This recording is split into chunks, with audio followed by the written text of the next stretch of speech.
Vocês devem ter percebido que eu repeti o meu último vídeo, só que isso foi intencional, mas para quem tem Alzheimer, essa repetição acaba se tornando rotina. Vamos conversar um pouco sobre ela? O mal de Alzheimer afeta quase 45 milhões de pessoas no mundo, sendo a doença neurodegenerativa mais prevalente em todo o mundo. No Brasil, afeta cerca de 2 milhões de pessoas. Ela acaba sendo bem prevalente, fora os dados que não sabemos ainda. Também é mais comum em pessoas a partir de 65 anos de idade, e entre 4 a 5% dessas pessoas podem desenvolver Alzheimer em algum grau. A doença não é relacionada ao envelhecimento do cérebro. A primeira coisa que eu vou comentar aqui é que o cérebro, ele não envelhece. A gente envelhece como um todo. Alguns sistemas que temos vão ficando velhos e gastos. A articulação é um exemplo disso, e o rim também. Só que o cérebro não é assim. Ele é um sistema que, a rigor, não fica velho. Ele vai se modificando com o tempo. Ele é muito flexível. A plasticidade cerebral é uma das coisas mais ricas e interessantes que a seleção natural nos deu. Então, ele não fica velho.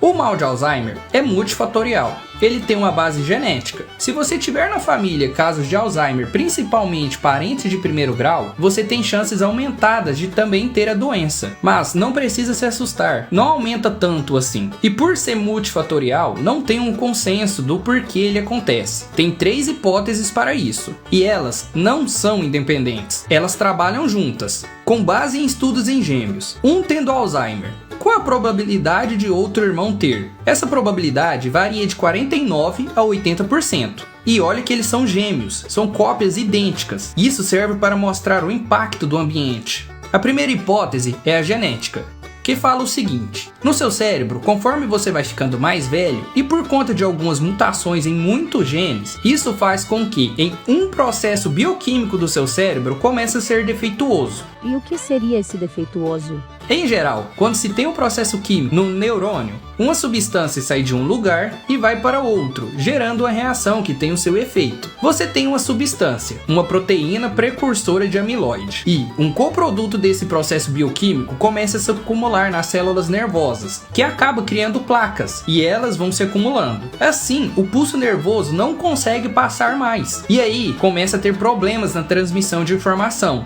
o que acaba acontecendo um fenômeno no cérebro que vai se atrofiando. Como você não passa mais informações entre os neurônios, a área vai se atrofiando por conta dessas placas. Se você observar um cérebro de uma pessoa normal e de outra pessoa com Alzheimer, é bem clara essa diferença. Com o Alzheimer, é atrofiado. E uma área que atrofia mais rápido, que ainda não se sabe o porquê, é o hipocampo. E ele é muito importante para a memória. Então, um dos primeiros sintomas do Alzheimer, diferente de outras doenças neurodegenerativas, não é o motor, é a pessoa ter lapsos de memórias. Normalmente, é associado ao estresse, só que vai ficando mais frequente e tem o diagnóstico. Isso quando tem, né? Assim, quando a família suspeita que possa ser o caso, faz um teste para identificar a presença da proteína. Se ela estiver em uma quantidade bem alta, fecha o diagnóstico de Alzheimer. A outra hipótese é a colinérgica. Tem pesquisas que dizem que a grande causa é a deficiência ou a redução de um neurotransmissor chamado acetilcolina. O cérebro tem a deficiência de produção. Como o neurotransmissor existe no cérebro inteiro, o cérebro começa a ter problemas sistêmicos e aí para de funcionar aos poucos por conta disso.